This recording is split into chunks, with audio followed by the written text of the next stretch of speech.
हम में से ज्यादातर लोग सारी जिंदगी ये सोचते रहते हैं कि जब किसी दिन हम बहुत पैसे वाले हो जाएंगे या किसी बड़े पद पर पहुंच जाएंगे तब समाज सेवा करेंगे, अनाथाश्रम या वृद्धाश्रम बनाएंगे या भूखों को खाना खिलाएंगे या बेघरों के लिए छत डलवाएंगे।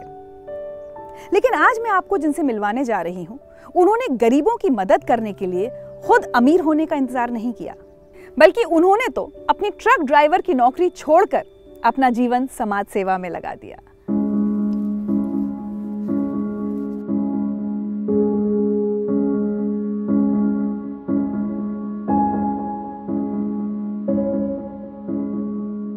सड़कों पे मुझे कुछ नहीं दिखता, लोगों को ट्रैफिक दिखता है, मुझे ट्रैफिक भी नहीं दिखता, मुझे यही लोग दिखते हैं। समझो 1 किलोमीटर से खुशबू आई थी मुझे कि इसको ज़रूरत है हमारी और हमें ज़रूरत है इसकी कि हम इसकी सेवा करेंगे तो ये अच्छा हो जाएगा। जब तक जीऊँगा और खूब करता रहूँगा, हंसते हंसते करता रहूँगा। बहुत ज़बरदस्त सुकून मिलता है, सेवा का जुनून ही अलग है।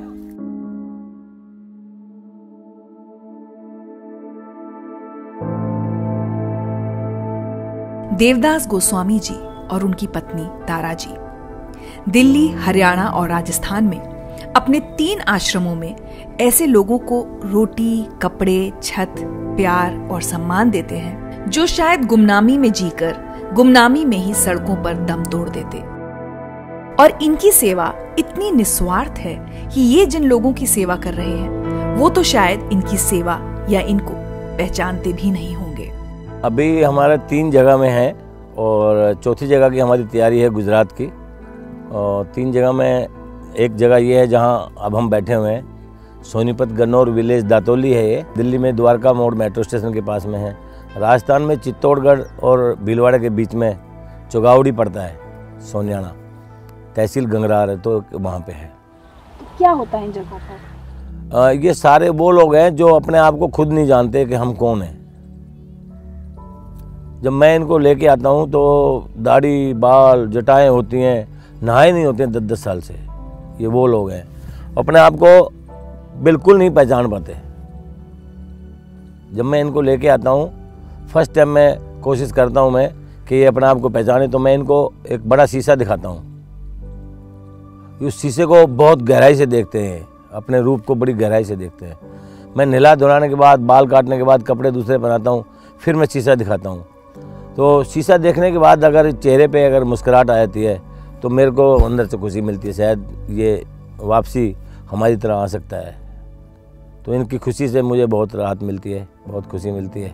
अभी हमारे पास 150-200 लोग हैं, 80 बच्चे हैं। और ये सब वो लोग हैं जिनके पास न छत थी, कुछ नहीं रही। इनकी छत तो क्या, ये बिल्कुल आसमानी इनकी छत थी। और ऐसे ऐसे लोगों को मैं लेके आऊँ जो एक पन्नी के अंदर सोए हुए थे, एक प्लास्टिक की पन्नी में।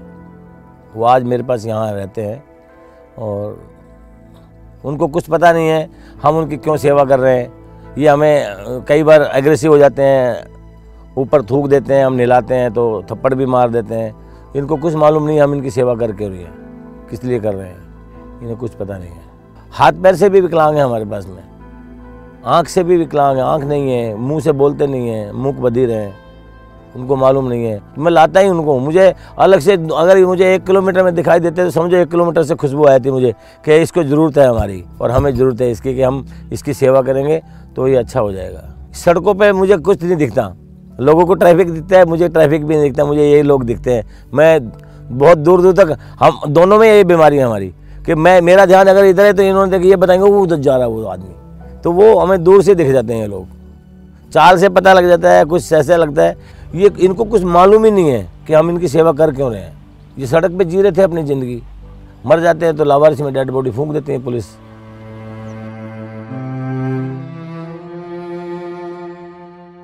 देवदास जी पेशे से ट्रक ड्राइवर हुआ करते थे और ट्रक के लंबे सफर ने ही उन्हें सड़क पर मरते असहाय जानवरों और बेघर इंसानों के दर्द से परिचित कराया। ये तो मेरे खून में आई, मेरी माताजी ने दे दी मेरे को। ट्रक चलाता था मैं तो वो उस टाइम से जो है मैं देखता था हाईवे पे, तो मेरे को जब से जुनून लगा 1978 से देखता था। 82, 84 में तो मैं इनका नाई बन गया था, फर्स्ट क्लास जिसको बोलते हैं, जो अच्छी दाढ़ी बाल काटने वाला। रुक के मैं गाड़ी रोकता था और खाना अपनी गाड़ी में बनाता था, होटल में नहीं खाता था खाना, क्योंकि मैं 15-20 रोटी फालतू बनाता था ताकि ये लोग मिल जाए तो उनको रोटी पे सब्जी रख के उनको खिला दूँ। और रोक के ही गाड़ी में इनको नहला धुला के बाल काट के छोड़ता था। मैं लेट हो जाता था, ट्रांसपोर्ट के लोग मुझे निकाल देते थे नौकरी से। फिर पूछते थे वो, कहाँ आप नौकरी करते हो भैया, क्या ये ऐसे थोड़ी काम चलेगा। फिर मैं यही बोलता था, मेरे से तो इतना ही आता है, जितना आता है उतना मैं चला रहा हूँ। तो एक ट्रांसपोर्ट थी, फिर उन्होंने मुझे पूछा, भैया ऐसे नौकरी नहीं होगी। उन्होंने मुझे बुला लिया, तो बोले भाई इस आदमी को बुलाओ, कौन है ये आदमी। उन्होंने बुलाया तो फिर पूछा, नशा करते हो? मैं कहा हाँ जी करता हूँ। आपके पैसे का करता हूँ? ये सारा नशे का सिरे भी आपको जाता है। तो हमारे जो मैनेजर थे उस ट्रांसपोर्ट के, वो गनौर के थे इत्तेफाक से। उन्होंने बताया जी ये नशा वशा कुछ नहीं करता, एक ही नशा करता है, कुत्ते मरे हुए उठा के दबाता है। जहाँ भी मरा हुआ कुत्ता मिल जाएगा वो उठा के दबाएगा। और ये लोग जो है मेंटली टायर्ड लोग मिल जाते हैं, उनको पकड़ के नहला धुला के फिर छोड़ता है, कपड़े बनाता है। ये बीमारी है इसकी। तो उन्होंने जब बुलाया फिर पूछा तो 800-900 रुपये तनख्वाह थी और उन्होंने 5000 रुपये मेरे को उस टाइम दिए। और कुर्सी पे बिठाया, नहीं तो ड्राइवर पीछे हाथ लगा के खड़े रहते थे, कम अंदर ऑफिस में जाते थे। तो उन्होंने कुर्सी पे बिठाया और बोला, भाई गोस्वामी जी ऐसे गाड़ी नहीं चलेगी। मैं कहा जी मैं तो इतनी जानता हूँ चलानी। तो उन्होंने 5000 दिए। मैं कहा जी मेरी तो तनख्वाह इतनी है ना, मेरी तनख्वाह निकल रही है, ये किस चीज़ की? बोले जाओ ले जाओ, मैं पता है तू नमक ही खरीदेगा। तो वो उन्होंने मेरे को वो की, फिर उनको बोल दिया भैया इसको कुछ मत बोलना, चाहे एक चक्कर लगाए चाहे आधा लगाए, मतलब बेंगलोर मद्रास का, इसको कुछ मत बोलना। तो कुछ टाइम फिर मैं वहाँ उनके यहाँ रहा, उन्होंने मुझे कभी कुछ बोला नहीं। 92 से फिर मैंने अपना जीवन इन लोगों को अर्पण कर दिया।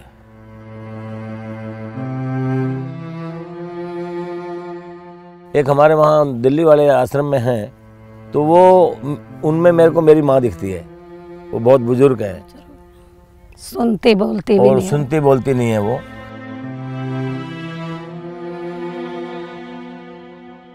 एक हमारे पास यहाँ भी है, वो बहुत बुजुर्ग हैं, 85 के आसपास उम्र है उनकी, 90 साल के आसपास।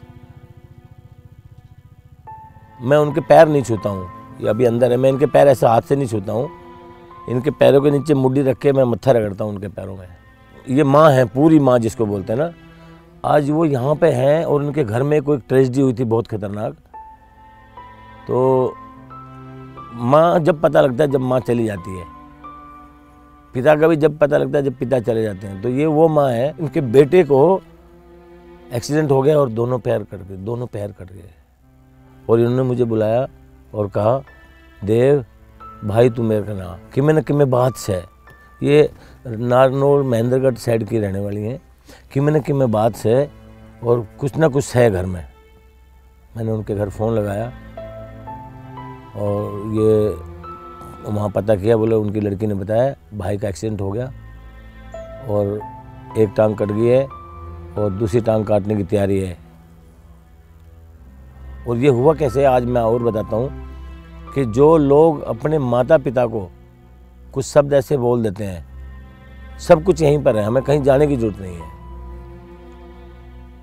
उसके बेटे ने कुछ दिन पहले, उनकी बिटिया ने बोला कि भाई माँ ने तू कहते तेरे कने ले आऊँ मैं। तो उसका जवाब था लड़के का, माँ को मेरे पास लेकर आएगी तो तेरी भी और माँ की भी दोनों टांग काट दूँगा। 3 महीने नहीं हुए लड़के की दोनों टांगें कट गई। तो जब इस माँ ने को फीलिंग हुई, महसूस हुआ कुछ ना कुछ घटना है घर में, तो जो मेरे को इसने शेयर की बात, मैं पहले हाथ जोड़ता था, नमस्ते करता था, पैर छूता था। मैं पैर नहीं छूता इनके पैरों में मत्था रगड़ता हूँ मैं। जो आज मैं सेवा कर रहा हूँ, इन लोगों को अपने हाथ से खाना बना के खिलाता हूँ, ये 1977 में मेरे साथ जब मैंने भीख मांगनी पड़ी थी खाने के लिए, वो मैं भूलता नहीं हूँ। मैं उस टाइम गाड़ी नहीं सीखा था, तो मैं कंडक्टर ही समझ लो, क्योंकि मेरे को यहाँ से जिनकी ट्रांसपोर्ट थी उन्होंने मेरे को गाड़ी के साथ भेजा था कि आप ध्यान रखना कि कितने पैसे कहाँ पे देते हैं, क्या करते हैं, इसलिए मेरे को उनके साथ भेजते थे वो। तो उसमें उनको कुछ बुरा लगा, मैंने खर्चा उर्चा जो लिखा हुआ था, तो उस बात के ऊपर उन्होंने मुझे रास्ते में उतार दिया। तो उस समय 60-70-80 किलोमीटर में ऐसे वापस उधर को चला गया, फिर वापस ऐसे आया। तो मेरे को 160-65-70 किलोमीटर पैदल चलना पड़ा।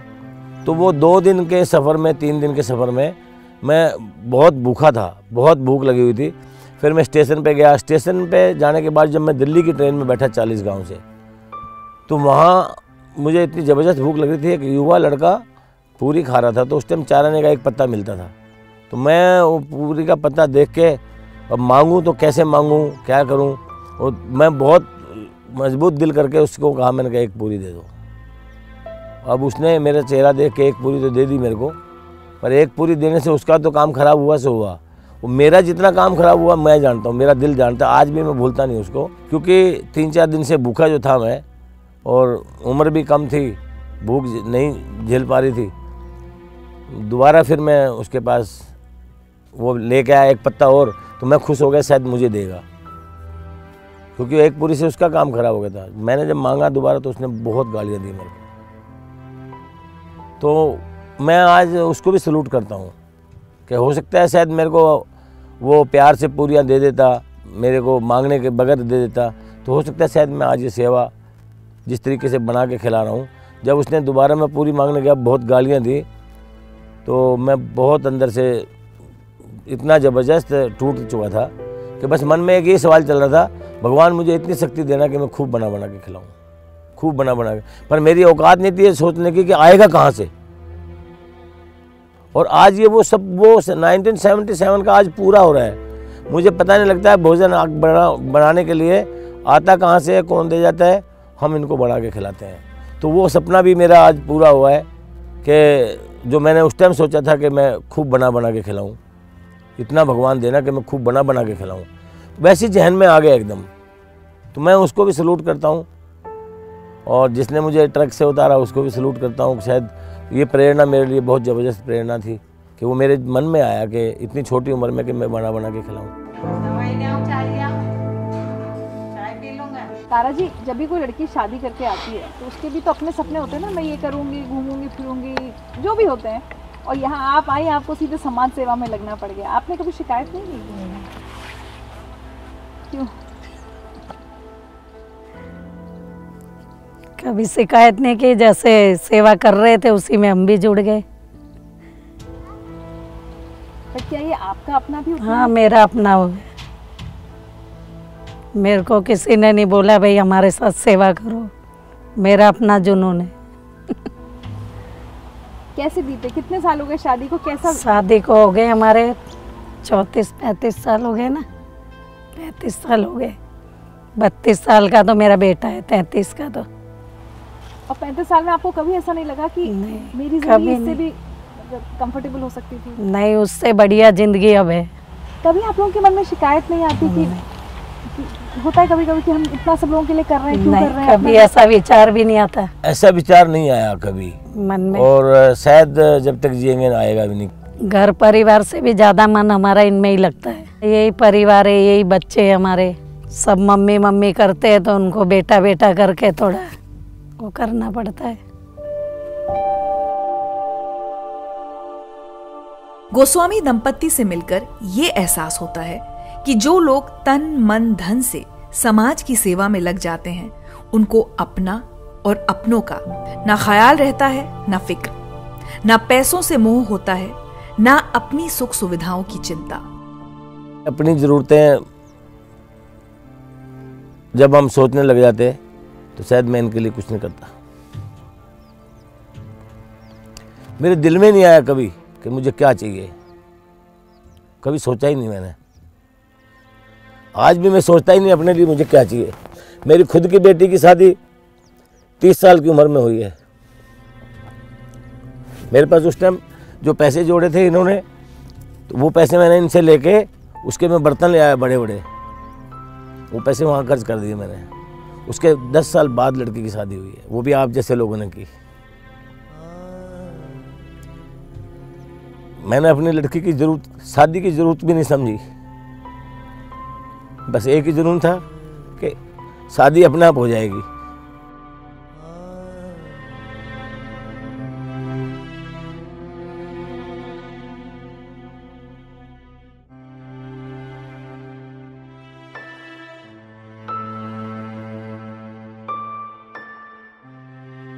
और मुझ जब लड़की की शादी हुई तो मुझे पता भी नहीं लगा शादी कैसे होती है, और आप जैसे लोगों ने शादी कर दी लड़की की।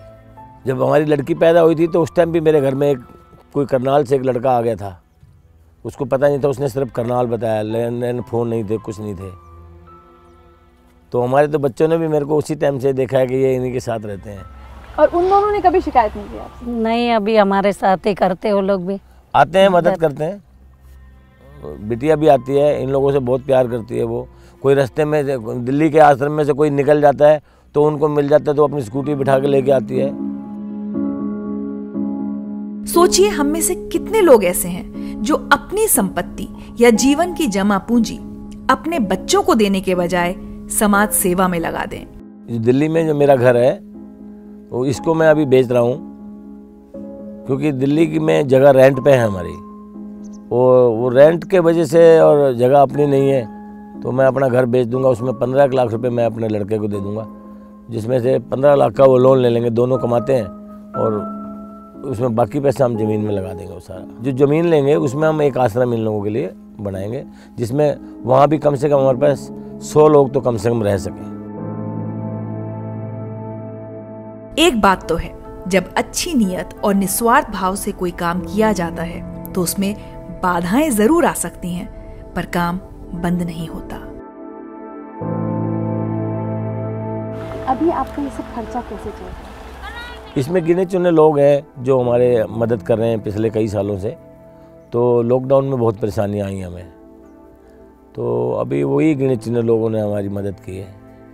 तो सिर्फ चैरिटी के दम पे आपके 3 आश्रम चल रहे हैं? हाँ। महीने का खर्चा कितना हो जाता है?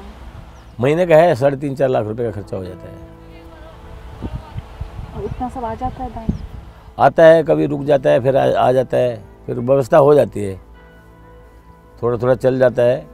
दिक्कत आती है तो फिर थोड़ा थोड़ा अलग अलग लोगों को बोलते हैं। आज इसमें 15 दिन में किसी को बोल दिया, 20 दिन में किसी को, 1 महीने में किसी को, इस तरीके से बोलते रहता है। तारा जी, 35 साल में कभी हिम्मत नहीं टूटी कि नहीं हो पा रहा है काम छोड़? नहीं, कभी नहीं टूटी। शरीर में कोई दिक्कत भी होती है तो वो भी महसूस नहीं होती। बहुत सुकून मिल रहा है, हिम्मत टूटने का तो नाम ही नहीं है। हिम्मत बनी है, हिम्मत आ गई, ताकत आ गई है बहुत। कभी सोचते हैं अपने आप से अकेले बैठकर कि कब तक कर पाऊंगा ये सारा काम, ये सेवा? जब तक जीऊंगा, बस जब तक जीऊंगा और खूब करता रहूंगा, हंसते हंसते करता रहूंगा। बहुत ज़बरदस्त सुकून मिलता है, सेवा का जुनून ही अलग है। आप क्या मैसेज आज सबको देना चाहेंगे? मैं तो यही कहूँगा कि आप जो भी लोग हमें देख रहे हैं, आप सभी लोग अपने परिवार के लोगों की सेवा करिएगा, अपने बड़ों की सेवा करिए, ताकि ऐसे लोग सड़क पे ना आए, सड़क पे दिखाई ना दें, और इनके ऊपर से छत ना जाए, ये घरों में रहें तो बहुत अच्छा रहेगा। बस यही संदेश देंगे। और कभी डर नहीं लगता कि मेरे बाद अगर किसी ने इन आश्रमों को नहीं संभाला तो? नहीं, ऐसा नहीं सोचा, क्योंकि अच्छे काम रुकते नहीं हैं। एक बार अच्छा काम अच्छे तरीके से चलने लग जाए ज़मीन पे, वो कभी नहीं रुकेगा, कोई ना कोई आगे पकड़ लेगा। तो अच्छे लोगों की भी कमी नहीं है, छुपे हुए हैं अच्छे लोग, आ जाएंगे अपने आप। उसके बारे में तो मैं नेगेटिव कम सोचता हूँ कि मेरे बनने के बाद क्या होगा। मैं कहता हूँ मेरे बनने के बाद और बढ़िया होगा, और अच्छा होगा।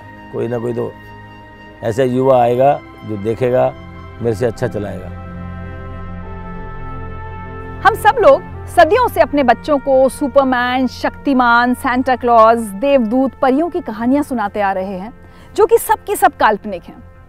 मुझे लगता है अब हमें अपने बच्चों को असली देवदूतों और परियों की कहानियां सुनानी चाहिए, ताकि हर तरफ बुराई, हिंसा, नफरत, नकारात्मकता के इस दौर में हमारे बच्चे सच्चाई, अच्छाई, समाज सेवा और सकारात्मकता को जान पहचान सकें, इंसानियत पर भरोसा कर खुद एक अच्छे इंसान बन सकें। क्योंकि देवदास गोस्वामी जैसे लोग ही तो होते हैं असली देवदूत, असली सुपरमैन, असली सांता क्लॉज। क्या इनकी कहानी आप अपने बच्चों को सुनाएंगे? वैष्णव जन तो तेने कहिए जे पीड़ पराई जाने रे। पर दुखे उपकार करे तो ये मन अभिमान नाए रे। वैष्णव जन तो तेने कहिए जे पीड़ पराई